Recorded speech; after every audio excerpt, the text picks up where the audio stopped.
CCA की और videos देखने के लिए सब्सक्राइब करें और बेल आइकॉन को दबाएं। हम लोगों ने कहा कि सरकार के साथ रहेंगे तो अपने लोगों के ज़्यादा काम कर पाएंगे। ये सच है। सरकार में रहेंगे तो क्यों नहीं अपने लोगों के काम कर पाएंगे। विपक्ष में हम लोग रहे, पूरी ईमानदारी से रहे। अब सरकार के पक्ष में हैं, साथ हैं, तो पूरी ईमानदारी से हैं। ठीक है। चौधरी चरण सिंह की विचारधारा में कहीं भी छल कपट जो है रहता नहीं है। ये जो वायदे किए गए थे उसमें से एक बड़ा वायदा ये था और चुनाव प्रचार में उन्होंने ये किया था कि 400 पार सिर्फ सीटें नहीं होंगी, गन्ने का दाम भी 400 पार जाएगा। ये वायदा कहीं पर भी पूरा होते हुए नहीं नज़र आ रहा है। बीजेपी सरकार में सबसे कम रेट, अगर हम पूर्व की सपा सरकार देखें, बसपा सरकार देखें, तो बीजेपी में सबसे कम रेट बढ़ा है गन्ना का पिछले 6-7 सालों। आपका जो प्रभाव है पार्टी का, कहीं ना कहीं ये माना जा रहा है कि कहीं ना कहीं जैन जी शायद उस प्रभाव को पूरी तरह से एक थाली पर सजा के अपने घटक दल भाजपा को पेश कर रहे हैं, उनको मतलब तोहफे में दे रहे हैं। मुजफ्फरनगर में भी नेम प्लेट लगाने की बात हुई थी कांवड़ यात्रा के दौरान, तब भी चौधरी जयंत सिंह ने आकर निंदा करी थी इस बात की, कहा था ये गलत है। लेकिन संभल में या अब अजमेर शरीफ में जो शुरू हो रहा है उसमें वो उनके स्वर बदले हुए नजर आ रहे हैं। ऐसा क्यों है? हमारी पार्टी के पूर्व राष्ट्रीय अध्यक्ष, भारत सरकार के पूर्व केंद्रीय मंत्री, भारत के किसानों के बड़े नेता चौधरी अजीत सिंह जी आज हमारे बीच नहीं है। आज वह कहीं स्वर्ग में जहाँ कहीं सुनते होंगे। मैं उनके एक लाइन को दोहरा रहा हूँ। मुजफ्फरनगर दंगों पर चौधरी अजीत सिंह जी ने एक ही लाइन में इतना सदा हुआ बयान दिया था जो अमर रहेगा। उन्होंने कहा था कि मैं लाशों की राजनीति नहीं करता। एक बहुत महत्वपूर्ण मुद्दा है अग्निवीर का, जिस पर उन्होंने पूरे पश्चिम यूपी में कई बड़ी बड़ी पंचायतें करी थी पर अग्निवीर के खिलाफ। अग्निवीर की उस पॉलिसी में कोई अभी तक बदलाव आया नहीं है। सरकार में वो है, वो मुद्दा ही उठाना उन्होंने बंद कर दिया है। हमारी पार्टी का नाम वही है, निशान वही है, विचार वही है। सीसीए में आपका स्वागत है। अभी हमारे साथ राष्ट्रीय लोकदल के प्रदेश प्रवक्ता विश्वास चौधरी जी हैं। विश्वास जी, सीसीए में आपका स्वागत। धन्यवाद। विश्वास जी, अब तो केंद्र में सरकार बने हुए कुछ देर हो चुकी है और आपकी पार्टी ने, अगर मैं यही कह सकता हूं कि इंडिया गठबंधन को एक अचानक झटका दिया था आपके जब पार्टी के आपके पार्टी के राष्ट्रीय अध्यक्ष जयंत चौधरी जी ने ये घोषणा करी कि वो एनडीए के साथ जाने वाले हैं। वादा ये था कि वहाँ पर अगर हम जाएंगे तो कहीं ना कहीं अपने लोगों के लिए सरकार में रह के ज़्यादा काम कर पाएंगे, क्योंकि उम्मीद नहीं थी किसी को कि वो उधर गठबंधन अपना बदल देंगे। ये जो वायदे किए गए थे उसमें से एक बड़ा वायदा ये था और चुनाव प्रचार में उन्होंने ये किया था कि 400 पार सिर्फ सीटें नहीं होंगी, गन्ने का दाम भी 400 पार जाएगा। ये वायदा कहीं पर भी पूरा होते हुए नहीं नज़र आ रहा है। देखिए भाई साहब, हमारी पार्टी लोकसभा चुनाव जो अभी हाल ही में हुआ है कुछ माह पूर्व, उससे पहले एनडीए का हिस्सा बन गई। इंडिया गठबंधन में उससे पहले हम चल रहे थे। आपने झटका जैसा कहा कि इंडिया गठबंधन को झटका दिया। ये झटके आने जाना तो राजनीति का एक पार्ट है, ये कोई विशेष बात नहीं है। चुनाव से पूर्व और चुनाव के बाद भारतीय राजनीति में ये तो हमेशा होता रहा है, दल एक दूसरे के साथ आते जाते हैं। मुख्य बात क्या है? मेरा आपसे फिर यहाँ पर एक और सवाल बनता है। आपने जो बात करी है तो मैं सवाल ज़रूर करूँगा, क्या इससे मैं ये इशारा ले सकता हूँ कि क्या आप वापस दूसरी तरफ आपकी पार्टी जा सकती है? देखिए, मैं ऐसा तो नहीं कुछ आपको कह रहा हूँ। मैं पुरानी हिस्ट्री के ऊपर आपकी निगाह लेके जा रहा था। आप ध्यान रखें कि पुराने दौर में जितने भी चुनाव हुए हैं, जब हम और आप नहीं थे तब भी चुनाव होते थे। हमारे बड़े बुजुर्ग जो है कराते थे, दूसरे दल अलग अलग निशान से लोग लड़ते थे। काफ़ी बड़े नेताओं का स्वर्गवास हो गया, उनके बाद उनकी पार्टियाँ दूसरे लोग चला रहे हैं। तो राजनीति में गठबंधन तो पहले से होते रहे हैं, ये कोई नई बात नहीं है कि भाई लोकदल ने कोई नया काम कर दिया हो। ठीक है। नंबर दूसरी बात है कि हम लोगों ने कहा कि सरकार के साथ रहेंगे तो अपने लोगों के ज़्यादा काम कर पाएंगे। ये सच है। सरकार में रहेंगे तो क्यों नहीं अपने लोगों के काम कर पाएंगे। विपक्ष में हम लोग रहे, पूरी ईमानदारी से रहे। अब सरकार के पक्ष में हैं, साथ हैं, तो पूरी ईमानदारी से हैं। ठीक है। चौधरी चरण सिंह की विचारधारा में कहीं भी छल कपट जो है रहता नहीं है। वही हमारे राजनीतिक गुरु हैं, उनके विचार हमारे राजनीतिक गुरु हैं। आज हम सरकार का पार्ट हैं, अपने लोगों के लिए जी जान से प्रयास करते हैं। चाहे वो 400 पार के गन्ने के भाव की बात है, हम तो ये चाहेंगे 400 पार से भी आगे की कहीं बात जाए। हमारे किसानों का भला हो, देश के अन्नदाताओं का भला हो। गन्ना फैक्ट्रियों पे जाना शुरू हो गया है, भाव भी निश्चित रूप से जल्द ही अन्नदाताओं को पता चलेगा। हमारे पार्टी के राष्ट्रीय अध्यक्ष केंद्रीय मंत्री माननीय जयंत चौधरी जी लगातार सरकार के संपर्क में हैं, चाहे वो केंद्र की सरकार है चाहे वह राज्य की सरकार है। अपने अन्नदाताओं के लिए, अपने किसानों के लिए जो बेहतर से बेहतर होगा वो हम कर रहे हैं। मैं ये सवाल इसलिए भी पूछ रहा हूँ क्योंकि आप कह रहे हैं कि उम्मीद है होगा। अभी तक कोई गारंटी ना जयंत जी से आई है ना एनडीए सरकार से आई है यहाँ पर उत्तर प्रदेश में कि गन्ने के भाव बढ़ने वाले हैं। अभी जो हाल ही में जो एक इंटरव्यू आया था, जो उत्तर प्रदेश के जो कृषि मंत्री हैं उनसे ये सवाल पूछा गया था और उन्होंने जवाब में यही कहा था कि पिछले साल तो गन्ने का रेट बढ़ा था, अब क्यों बढ़ेगा। ये देखा जा रहा है कि एक पार्टी राष्ट्रीय लोकदल जो बहुत बड़े रूप से, ऐतिहासिक रूप से अगर हम देखें, मतलब जब भारतीय क्रांति दल भी बना था और तब से लेकर अब तक, यहाँ की जो गन्ने के इर्द गिर्द जो अर्थव्यवस्था है पश्चिम यूपी में, उसी के इर्द गिर्द कहीं ना कहीं उसकी राजनीति चली है और कोई भी अभी तक गारंटी नहीं दिख रही है। जबकि मैं कह रहा हूँ यही मंत्री जो हैं, जो कृषि मंत्री हैं उत्तर प्रदेश के, उन्होंने कह दिया है कि रेट नहीं बढ़ने वाला है इस साल। बीजेपी सरकार में सबसे कम रेट, अगर हम पूर्व की सपा सरकार देखें, बसपा सरकार देखें, तो बीजेपी में सबसे कम रेट बढ़ा है गन्ना का पिछले 6-7 सालों में। देखिए, वर्तमान सरकार ऐसा तो है नहीं कि कल सरकार जा रही हो। सरकार अभी बनी है, कुछ माह हुए हैं देश की सरकार को बने। लगातार हमारे नेता, हम लोग सरकार से कह रहे हैं कि किसानों के लिए गन्ने का जो भाव है वो इतना रखा जाए कि उन्हें लाभ हो। ऐसा कुछ नहीं है कि सरकार ने यह कह दिया हो कि हम भाव बढ़ाएंगे नहीं। मंत्री जी का वो अपना निजी विचार हो सकता है, अपने विवेक से उन्होंने कुछ कह दिया हो, ठीक है। तय वह होगा जो मुख्यमंत्री जी करेंगे, तय वह होगा जो पूरा मंत्रिमंडल करेगा, ठीक है। और जल्द ही मैं समझता हूँ किसानों को खुशी मिलेगी, बड़े दाम की खुशी मिलेगी। चलिए, हम उम्मीद ही कर सकते हैं, लेकिन इसके अभी तक कोई आसार खास एनडीए में नज़र नहीं आ रहे हैं। लेकिन मेरा अगला सवाल यही है, क्योंकि इसी से ही जुड़ा हुआ है कहीं ना कहीं, क्योंकि जैसे मैंने कहा कि आपकी पार्टी की राजनीति बहुत हद तक पश्चिम यूपी की जो गन्ने की खेती की इर्द गिर्द जो अर्थव्यवस्था चलती है उस पर काफ़ी हद तक आधारित रही है। अभी पीछे गन्ना समिति के चुनाव हुए हैं। इंटरेस्टिंग चीज़ ये है कि जहां लोकदल पहले भी गन्ना समिति में अपने उम्मीदवार आमतौर पे नहीं देती थी, छोटे चुनाव में नहीं, लेकिन इस बार आपके घटक दल भाजपा ने हर जगह चुनाव लड़ा है। मुजफ्फरनगर की तो वो 6 की 6 सीट, मेरे ख्याल से 9 सीटें हैं मुजफ्फरनगर में, 9 की 9 सीटें जीत गए हैं। बागपत में भी वो सीटें जीते हैं गन्ना समिति के, बीजेपी जीती है।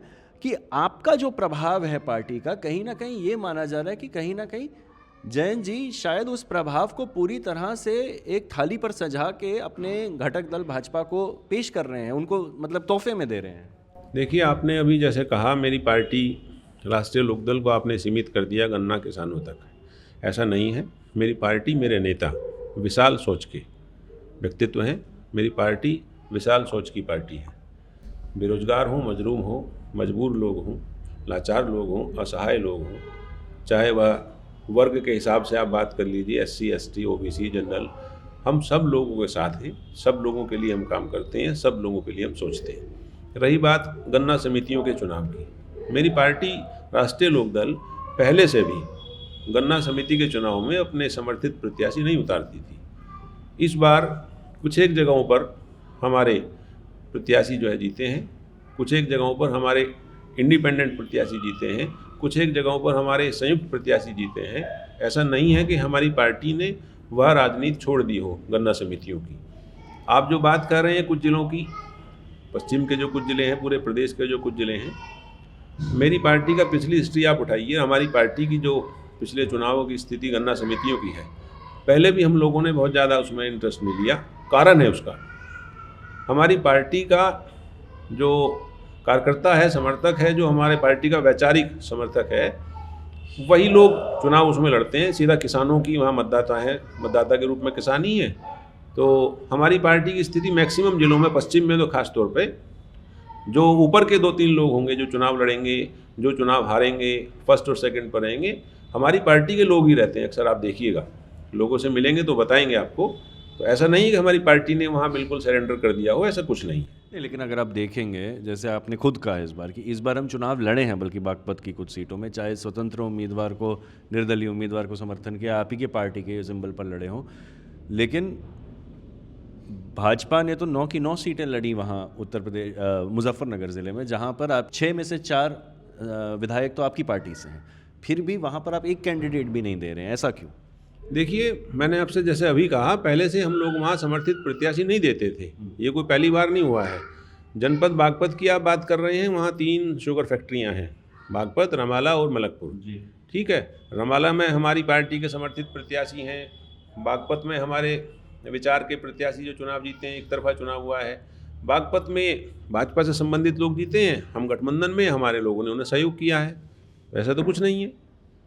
चलिए, मैं फिर आपसे अगला सवाल ये पूछूंगा, क्योंकि मैं यही पूछ रहा हूँ, क्योंकि अगर गठबंधन है तो फिर ये उम्मीद की जाएगी कि 9 सीटें जो मुजफ्फरनगर की है वहाँ पर भी आपको कुछ उम्मीदवार मिलें और भाजपा को कुछ उम्मीदवार।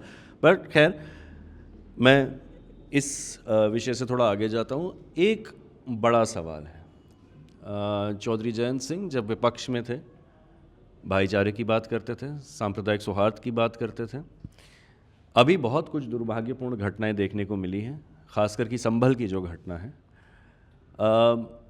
एक बड़ा सवाल ये है कि 1991 का जो कानून बना है, जो स्पष्ट ये कहता है कि जो धार्मिक स्थल 1947 में जहाँ थे वहीं पर ही रहेंगे, एक एक्सेप्शन करी गई थी अयोध्या के लिए बस, उसका वायलेशन हुआ है। उसके बाद जो घटना संभल में हुई है, मुझे लगता है किसी भी लोकतंत्र के लिए बहुत दिल दहलाने वाली घटना है, जहां पुलिस की गोलियों से, जबकि क्लियर गाइडलाइंस हैं कि पहले टीयर गैस शेलिंग होगी, फिर कुछ होगा, फिर कुछ होगा, और फिर गोली चलेगी तो पैर पर चलेगी। यहाँ तो पहला कदम ही है कि पुलिस गोली चला रही है, और वो भी सीधा जानलेवा तरीके से। रिपोर्ट्स के तहत 5 या 6 लोगों की हत्या हुई है, पुलिस फायरिंग से हत्या हुई है। इस पर आपके पार्टी के राष्ट्रीय अध्यक्ष या आपकी पार्टी का क्या कहना है? क्योंकि इसकी निंदा करते हुए, बल्कि बिल्कुल विपरीत ही कहीं ना कहीं एक प्रतिक्रिया चौधरी जयंत सिंह जी ने की है। इस वक्त मैं अपनी पार्टी के प्रतिनिधि के रूप में आपके पास बैठा हूँ। आपके इस बड़े सवाल का उत्तर यह है, अदालत के जिस कानून का हवाला आपने दिया 91 का, अगर कोई बात न्यायालय से जुड़ी हुई है तो न्यायालय से ही उसका निस्तारण भी होगा। कोर्ट के संज्ञान में जितने भी केसेज हैं इस तरह के, उनका निस्तारण भी वहीं होता है। अदालत छोटी है, बड़ी है, न्यायालय ही है वो। मेरा उस पर यह कहना है, राजनीतिक दलों को इस विषय में बोलने से बचना चाहिए। राजनीतिक दलों का काम हर समय वोटों की राजनीति करना नहीं है। वहाँ जो लोग परेशान हैं, चिंतित हैं, चाहे वह किसी भी समुदाय के हैं, वो हिंदू समुदाय के हैं, मुस्लिम समुदाय के हैं, मैं समझता हूँ वह लोग सब्र करें, धैर्य रखें, न्यायालय पर भरोसा करें। मैं केवल इतना ही कहूँगा। रही बात मेरे नेता की, जिनके बयान को आप कह रहे हैं, माननीय जयंत चौधरी जी का बयान बिल्कुल सटीक और सधा हुआ है। उन्होंने किसी का भी पक्ष नहीं किया, बिल्कुल यह नहीं कहा कि वहाँ मस्जिद में ऐसा कर लो या मंदिर में वैसा कर लो। उनकी सोच ऐसी कभी नहीं रही। उनका कहना तो यही है कि न्यायालय पर विश्वास रखो और जो सच होगा सामने आएगा। विश्वास जी, आप यहाँ पर खुद सांप्रदायिक सौहार्द की बात कर रहे हैं। हमारी आपसे पहले भी एक बार आपका इंटरव्यू मैंने लिया था, जब आपने भाजपा के एक तब के सांसद, एक पूर्व सांसद दिल्ली से, दक्षिण दिल्ली से जो सांसद थे बिधूरी जी, जिन्होंने कुछ बहुत आपत्तिजनक प्रतिक्रियाएं करी थी संसद में एक मुस्लिम सांसद के प्रति, उसकी भी आपने बड़े स्पष्ट शब्दों में निंदा करी। आज भी आप सांप्रदायिक सौहार्द की बात कर रहे हैं। मैं इसलिए आपसे ये सवाल पूछ रहा हूँ क्योंकि ये बात सिर्फ संभल तक सीमित नहीं है, अब अजमेर शरीफ के दरगाह को भी इन्होंने ये बात उठा दी है। ऐसे हम देख रहे हैं कि देश में कहीं ना कहीं ये जो एक चिंगारी है, ये कब आग बन जाती है। हमने इतिहास में देखा है, आप खुद इतिहास की बात कर रहे थे कि कहाँ पर ये मुद्दे बार बार उठाए जाते हैं और फिर संभल जैसी घटनाएं, उससे भी बहुत बड़ी घटनाओं को अंजाम दिया जाता है।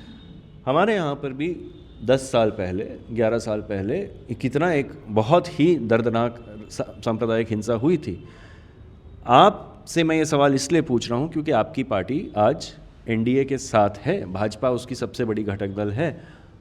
आप लोग क्या इस किस्म की राजनीति से अनकंफर्टेबल नहीं हैं? देखिए, जहाँ तक मेरे पुराने बयान की आपने चर्चा की, दिल्ली के जो पूर्व सांसद थे, मैं समझता हूँ वो महोदय तो इस बार चुनाव भी नहीं लड़ पाए। उनके दल को भी वो अच्छा नहीं लगा होगा, तभी उनका टिकट काटा होगा। रही पुराने बयान की, तो पूर्व सांसद दिल्ली के विषय में जो मैंने तब कहा था वही मैं अब कहता हूँ। उनकी भाषा बिल्कुल अमर्यादित थी, ठीक है। और हम लोग गांधी के विचारों को मानने वाले लोग हैं। हम लोग भारत के जो लोकतांत्रिक व्यवस्था है उसमें विश्वास रखने वाले लोग हैं। हम लोग संविधान को मानने वाले लोग हैं, ठीक है। कहीं अगर गलत काम होगा, किसी का उत्पीड़न होगा, हम हमारी पार्टी उसके साथ रहेंगे। रही बात दिल्ली के पूर्व सांसद के अलावा जो आप कह रहे हैं, मुजफ्फरनगर दंगों की ओर आपने इशारा किया। हमारी पार्टी के पूर्व राष्ट्रीय अध्यक्ष, भारत सरकार के पूर्व केंद्रीय मंत्री, भारत के किसानों के बड़े नेता चौधरी अजीत सिंह जी आज हमारे बीच नहीं हैं। आज वह कहीं स्वर्ग में जहाँ कहीं सुनते होंगे। मैं उनके एक लाइन को दोहरा रहा हूँ। मुजफ्फरनगर दंगों पर चौधरी अजीत सिंह जी ने एक ही लाइन में इतना सदा हुआ बयान दिया था जो अमर रहेगा। उन्होंने कहा था कि मैं लाशों की राजनीति नहीं करता। आप देखेंगे, गूगल पे सर्च करेंगे तो वो मिल भी जाएगा। वही मैं अब भी कहता हूँ, हम लोग सर्वधर्म समभाव को मानने वाले लोग हैं। हम लोग भाईचारे को मानने वाले लोग हैं।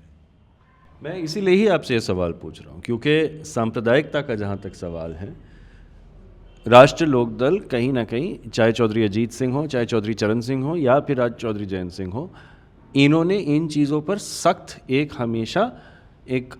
हमेशा स्टैंड लिया है। उन्होंने कभी भी इस मुद्दे पर डगमगाए नहीं हैं।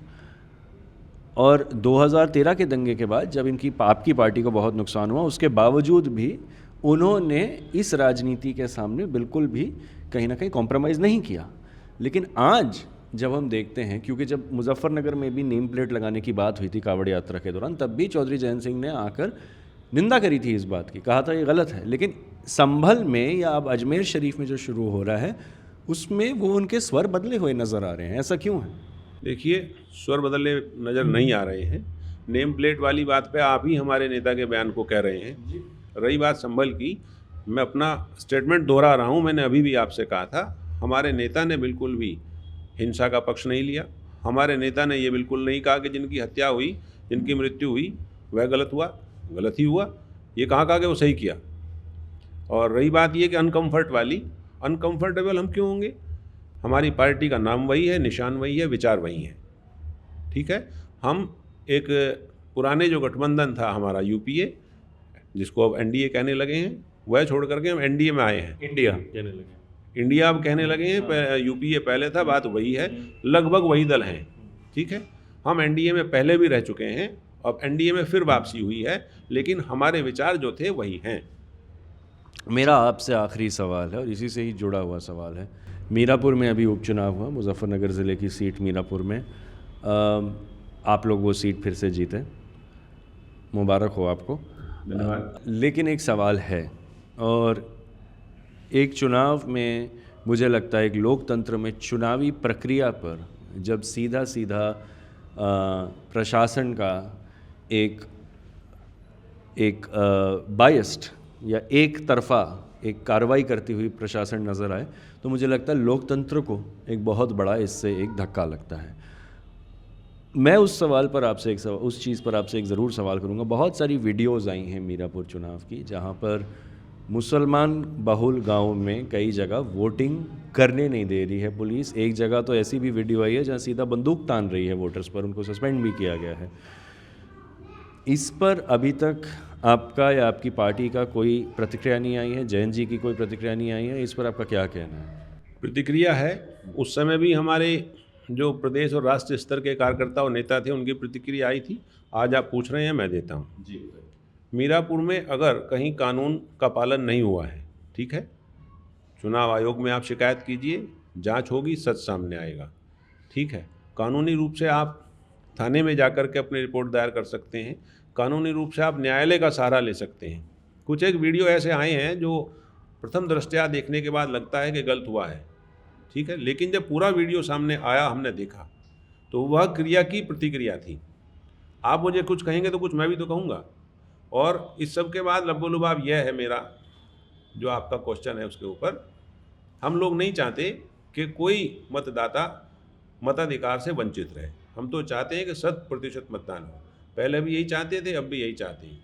रही बात ये मीरापुर, हुआ नहीं लेकिन मीरापुर में देखिए हुआ नहीं है तो जनता को भी घर से निकलना पड़ेगा। किसी एक गांव की या एक बूथ की घटना को आप पूरी विधानसभा या पूरे प्रदेश से नहीं जोड़ सकते। 2-3 गांव हैं जहां पर वोटिंग परसेंटेज गिरा के 15 या 20% ठीक है, उन 2-3 गांव की वजह से चुनाव परिणाम तो नहीं बदलता। आप पूरे गांव का वोट काउंट कर लीजिए, हमारा पार्टी का हमारा जो मार्जिन है जीत का, वह फिर भी जीत ही है। विश्वास जी, मैं ये नहीं कह रहा हूँ कि उससे चुनाव का नतीजा बदलेगा या नहीं बदलेगा, लेकिन एक लोकतंत्र में इस तरह से किसी को वोट करने से रोका जाए, ये तो मतलब एक बहुत खतरनाक चीज़ है लोकतांत्रिक प्रक्रियाओं के लिए। देखिए, लोकतांत्रिक प्रक्रियाओं का मजबूत रहना ज़रूरी है, उन पे अमल होना ज़रूरी है, हम चाहते हैं। ठीक है, पूरे देश का लाभ इसी में है, जनता भी यही चाहती है। उन गांवों में जहां मतदान कम हुआ है वहां रीपोल हो, वहां आपत्तियां जो आई हैं उनका निस्तारण हो, इसके लिए विकल्प खुले हुए हैं। चुनाव आयोग आप जा सकते हैं, तेरे विपक्ष ही नहीं गया अभी तक वहाँ पर। उन लोगों को हार है, वह जानते हैं, वह हारे हुए हैं, तो जाते कैसे वो लोग। चलिए, मेरा एक और सवाल, जैसे मैंने आपसे शुरू में कहा था कि जयंत जी ने वादा किया था कि मैं वहाँ पर जब जाऊँगा एनडीए में तो मैं लोगों के सरकार में रह के अपने लोगों के ज़्यादा काम करवा पाऊँगा। एक बहुत महत्वपूर्ण मुद्दा है अग्निवीर का, जिस पर उन्होंने पूरे पश्चिम यूपी में कई बड़ी बड़ी पंचायतें करी थी पर अग्निवीर के ख़िलाफ़। अग्निवीर की उस पॉलिसी में कोई अभी तक बदलाव आया नहीं है, सरकार में वो मुद्दा ही उठाना उन्होंने बंद कर दिया है। इस पर आपका क्या कहना है? देखिए, आज हमारे नेता सरकार में है, मंत्रालय की बड़ी जिम्मेदारी उनके ऊपर है, युवाओं से जुड़ा हुआ मंत्रालय है। ठीक है, उन्हें दूसरे काम भी देखने होते हैं। रही बात उनकी कि अग्निवीर संबंधी आप जो पूछ रहे हैं, अग्निवीर योजना का मेरे नेता ने तो सड़कों पे विरोध किया, आंधी बारिश में जाकर के विरोध किया। ठीक है, युवाओं की चिंता उन्हें है। कौशल विकास मंत्रालय के माध्यम से चौधरी साहब दिन रात काम कर रहे हैं, माननीय जन जी दिन रात काम कर रहे हैं, उसके नतीजे भी आपको जल्द दिखने शुरू होंगे। कौशल विकास, हाँ, वो तो अग्निवीर से संबंधित जो आप कह रहे हैं कि हमारा विचार बदल गया या हमने चर्चा बंद कर दी, अब हम उसका समाधान खोज रहे हैं। चर्चा नहीं, अब हम समाधान खोज रहे हैं। हम जानते हैं कि हमारे नौजवान साथी चाहते क्या हैं, समाधान होगा, जल्दी आपके सामने होगा। कुछ इशारा दीजिए, क्या किस दिशा में समाधान ढूंढा जाए? देखिए, काम बोलेगा साहब, अभी कुछ माह सरकार को बने हुए हैं, थोड़ा वक्त दीजिए, ठहरिएगा और बहुत अच्छे नतीजे आएंगे। चलिए, ये बताइए कितना वक्त? मैं इसलिए पूछ रहा हूँ क्योंकि 400 पार की वायदा किया था, गन्ने के रेट का, अग्निवीर का वायदा किया था, कितना वक्त? देखिए, वक्त तो मैं इसलिए नहीं रखता कि मेरी कलम से तो आदेश कुछ होना नहीं है। ठीक है, एक आशा के आधार पे अपने नेताओं से मिलने के बाद जो प्रतिक्रियाएं हमें मिलती हैं वह हम आपके सामने रख रहे हैं। जनता ने सरकार को मौका दिया है 5 साल का। ठीक है, इसी कार्यकाल में कुछ ना कुछ मजबूत नतीजे सामने आएंगे, ये कह सकते हैं। चलिए, हमारे साथ जुड़ने के लिए बहुत बहुत धन्यवाद विश्वास जी, और आप लोग सीसीए के साथ जुड़े रहें। इसी तरीके के सवाल पक्ष विपक्ष से हम लोग करते रहेंगे। धन्यवाद।